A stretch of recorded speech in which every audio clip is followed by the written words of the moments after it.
Today on the show, we're throwing dice, shooting each other with laser guns, and rewriting Dune history.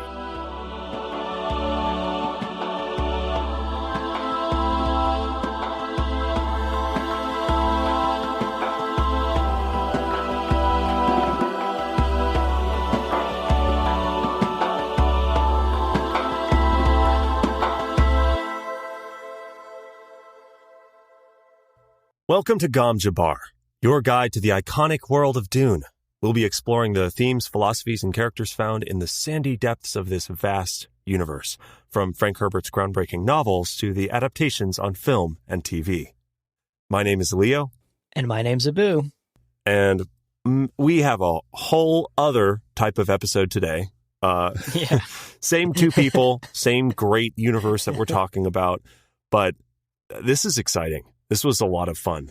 Yeah, totally different kind of episode today. If the length of today's episode and the title didn't clue you off to that, but there's a bit of a backstory here. So we're going to be later on in the episode in a little bit here, we're going to actually toss to a pre-recorded interview that you and I did with someone on Reddit that I reached out to. So I saw a Reddit post a couple of weeks back by someone who posted about this indie Dune board game that they were developing, and they sort of showed off some screenshots and were asking if people were interested and wanted to play test.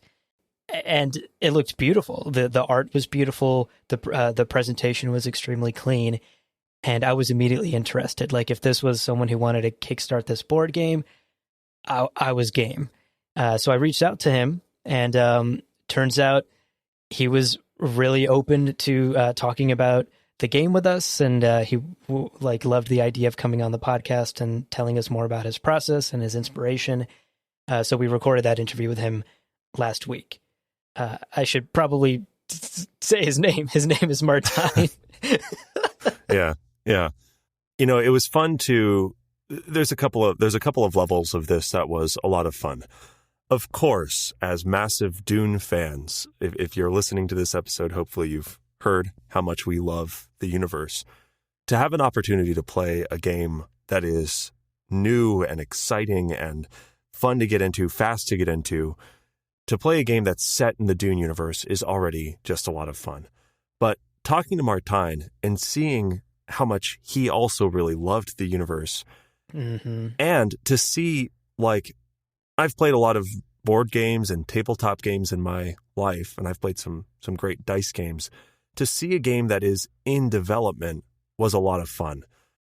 And we had a blast talking, and you'll hear that interview, and then afterwards we'll talk a little bit about our impressions of what the game was like and what we thought of it. And we've got a little treat for you at the end. So definitely hang out. Don't stop. Don't Please keep listening. Please. Please. That's like an evergreen plea. Like, please listen to us. Okay, here's the interview. Start by telling us your relationship with Dune. What's your history with the franchise? We take it you're a big fan? Yeah. I'm a huge fan. When I was like in my teenage years, I read the books, of course, and then I kept reading them. Especially the Frank Herbert books as primary for the Dune world. Yeah, and then of course I watched the miniseries and the movies, and they weren't that great, and especially if you rewatch them again, then. So I'm really hoping for a good Dune at the end of the year, if that's even remotely possible with the Corona pandemic, but who knows? Yeah. And also, when you had the Siri voice assistant and also the Google voice assistant, I make them call me God Emperor. So I think that's kind of a measure of how much I like Dune and how much I want to be in that world. You're aligning yourself pretty heavily with a particular cause, huh? Oh yeah, yeah, right away. Yeah. So okay, Martijn of House Atreides. Gotcha. Yeah. House Atreides. Martijn, you're just on the golden path. That's all. Oh, yeah. You're committed to the golden path. hopefully also with this board game and thereafter. Who knows? So I'd actually, let's hear about the game. So Abu and I just played a little bit of it, but I think for people listening, tell us about the game. What's the basic premise? Walk us through it. Yeah, so the premise of the game is it's a dice game. It's a card dice game. And the idea is we call it now Battle for Arrakis. I'm not sure if that's going to be the final name, but yeah, that's the title. So you battle for Arrakis, and you do that with dice. So the idea of the dice is they are your troops, and some of the so we selected 18 regions on the planet Arrakis that you fight for. So all the players choose a faction or randomly pick a faction, and then they fight for Arrakis. And after 30 to 45 minutes, all of Arrakis is taken, either by players, or if players can't take the region card, then you flip it over and it gets infested by worms, so you can't take it anymore. But after 30 to 45 minutes, after some battling of conquering regions from other players or from Arrakis itself, then you finish the game, and then the one with the most victory points on the Arrakis or region cards win. And normally with dice games, it's very chaotic. Mm-hmm. It's very random, and I don't always like that mechanic. and that's why we introduced the spice as well. So you can harvest, or you can get spice if you take regions. And if you use the spice, you can change the face of the dice to whichever face you like. And that really helps getting rid of the randomness, but still having some randomness as well to have a playful adventure.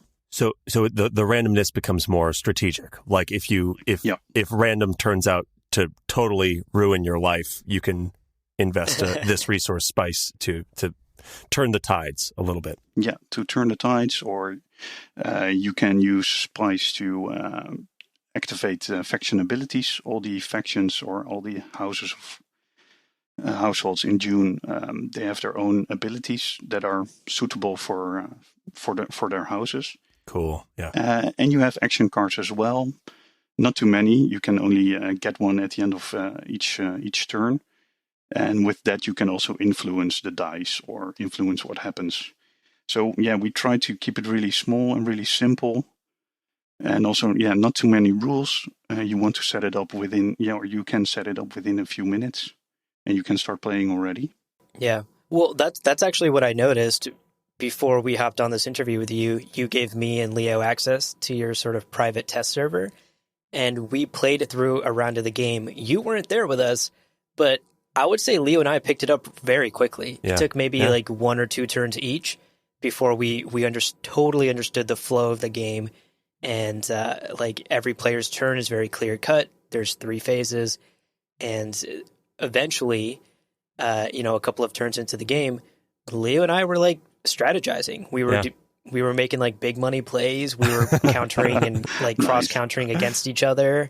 And we were thinking like long-term strategy, and I liked that it was so simple to pick up. Was that a goal from the very start? Like this should be easy to learn? Yeah, that was always one of the goals. I really like that because every Friday we have a board game night at my house. Oh, cool. We have some friends there. And sometimes some people are not really into the big board games, and some are. And I really wanted to have one that's a little bit strategic, but still fun, and also feels small. So you wouldn't deter new players, or unseasoned players can also just pick it up. Even people without knowledge of Dune can also pick it up. So we play tested with a few friends, and they were self-proclaimed geeks, but they didn't read Dune. So I was a little bit shocked by that.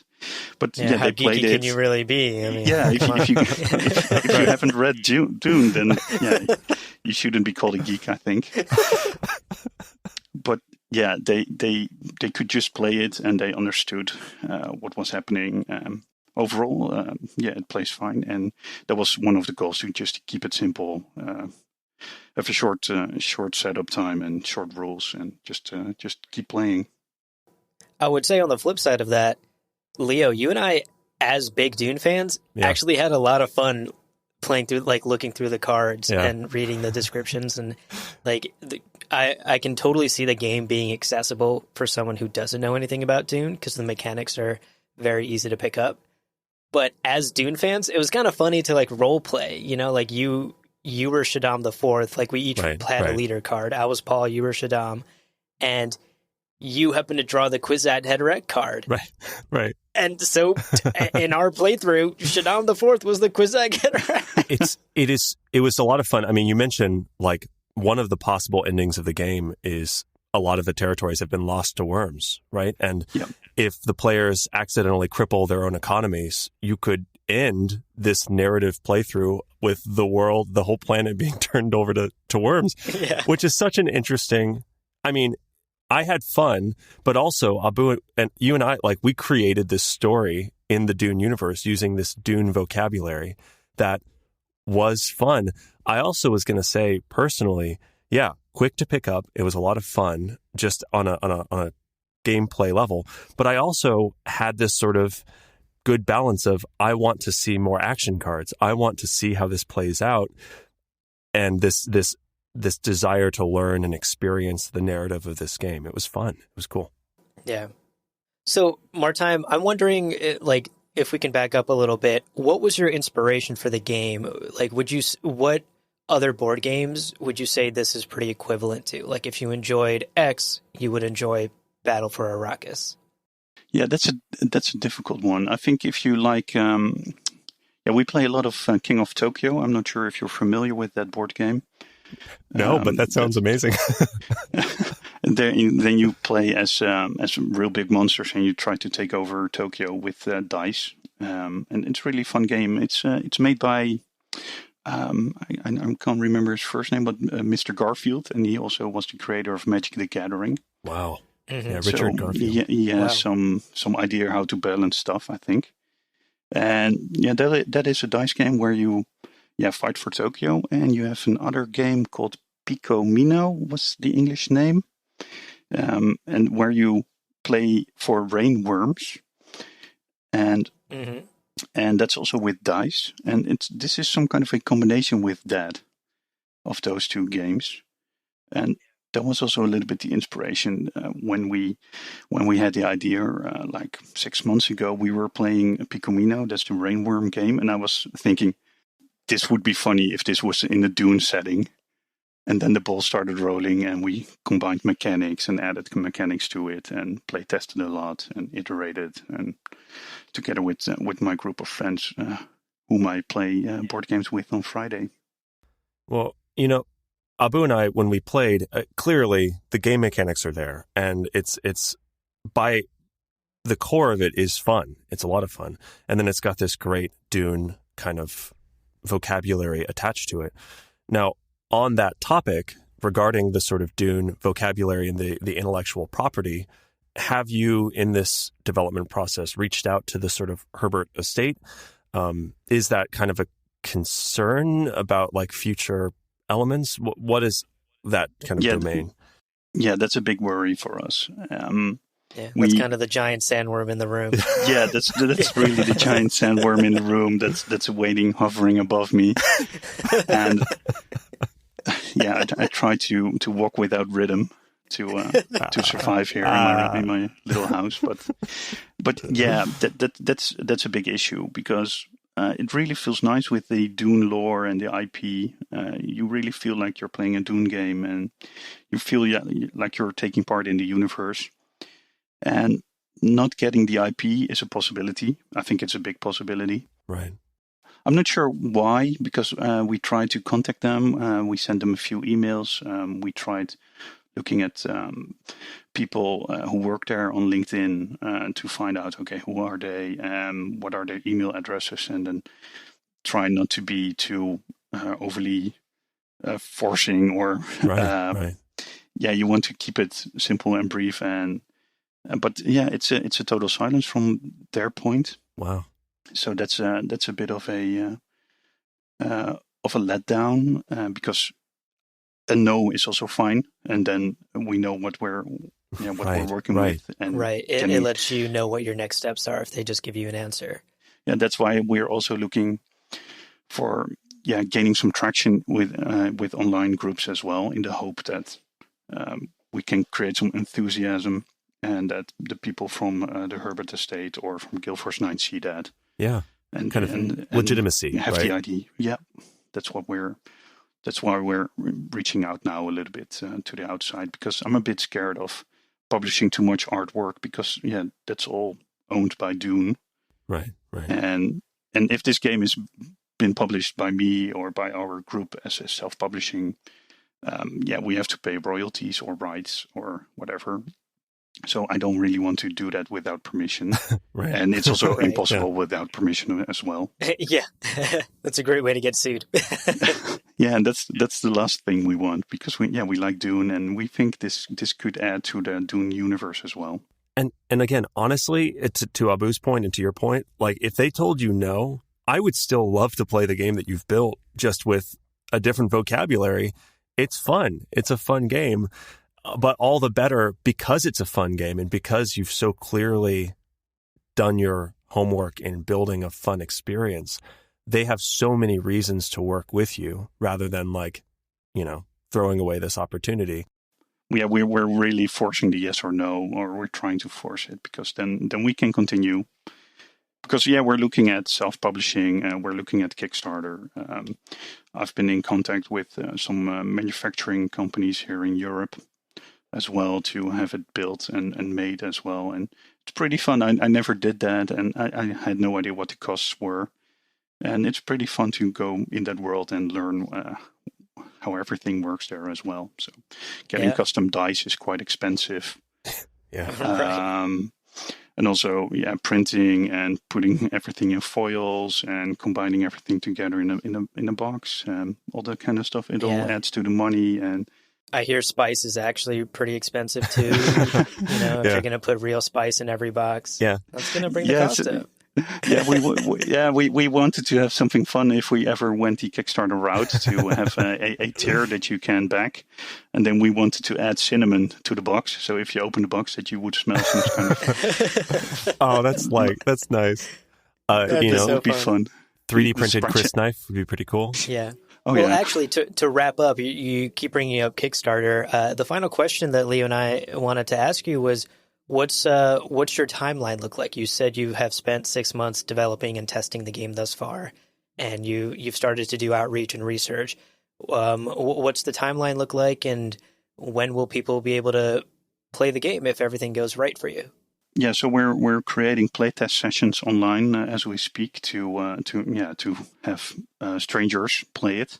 Strangers like you guys, and really find out, are the rules clear?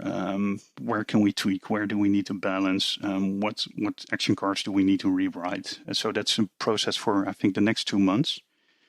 And after that, for us, we can publish, we can create the artwork in that time as well. For us, it can go really fast. We should be able to deliver all the artwork, if necessary, within 2 months, and within those 2 months as well, doing playtesting and tweaking the mechanics.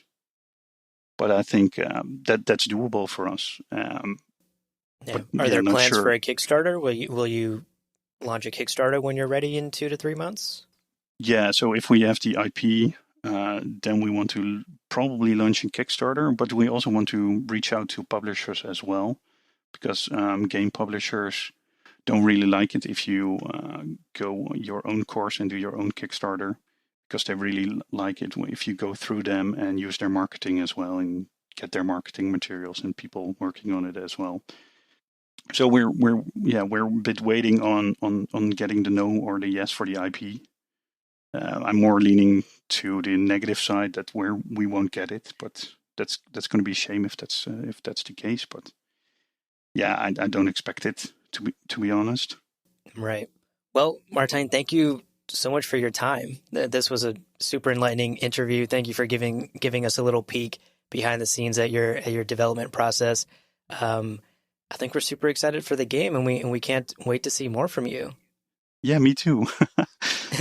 maybe this is the start of a new venture for us as well. Maybe after this is successful, we can create a game board company, or maybe there you go. Be game designers and then as well. Leo and I can take credit for making you famous. We did. Yeah, sure. Yeah, maybe we can send you one free copy that you have to share. Hey, amazing. That would be nice. That would be great. If nothing else, that was so much fun to have that conversation with him. Quality sense of humor, great guy. A lot of fun. Yeah, totally. Fingers crossed on that whole IP thing, because it does sound like he's got this big battle ahead of him. His tone of voice as he's saying, I expect not to get it. It's just like, yeah. He's totally resigned. I'm a little too hopeful that he'll make it work. Yeah, I think he's got a much more realistic approach to it.